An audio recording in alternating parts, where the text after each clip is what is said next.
Bonjour, femme d'impact, sois abondamment bénie. Quelle est la place de la parole de Dieu dans ta vie? Tu entends souvent, il faut lire ta Bible, il faut lire ta Bible, il faut lire ta Bible. Tu as même commencé à lire et tu abandonnes, tu te décourages en fait, parce que tu n'en vois pas l'intérêt. La question c'est, est-ce que tu sais pourquoi c'est important de lire la parole de Dieu? En fait, il y a une puissance dans la parole de Dieu. La parole de Dieu, c'est une arme redoutable. Sache que le diable n'a pas peur de tes paroles, ma sister, aussi belle qu'elle soit. Le diable a peur de la parole de Dieu. Donc, prier, c'est bien. Mais prier avec la parole de Dieu, c'est encore mieux parce que ça fait trembler le royaume des ténèbres. Et alors, de ce fait, ce n'est pas une option de lire la parole de Dieu dans la vie d'un chrétien.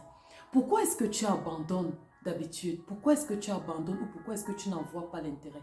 C'est parce qu'en fait, tu lis la parole de Dieu comme si c'était un roman. Tu ne la laisses pas vivre en toi. La Bible dit que la parole de Dieu est vivante et efficace. Aujourd'hui, c'est de ça que je veux que tu retiennes. Je sais que tout ce qu'on a dit précédemment, tu l'as déjà entendu. Mais je veux que tu retiennes que la parole de Dieu est vivante. Tu dois laisser vivre la parole de Dieu en toi. C'est-à-dire, parler cette parole jusqu'à ce que tu la vois se manifester.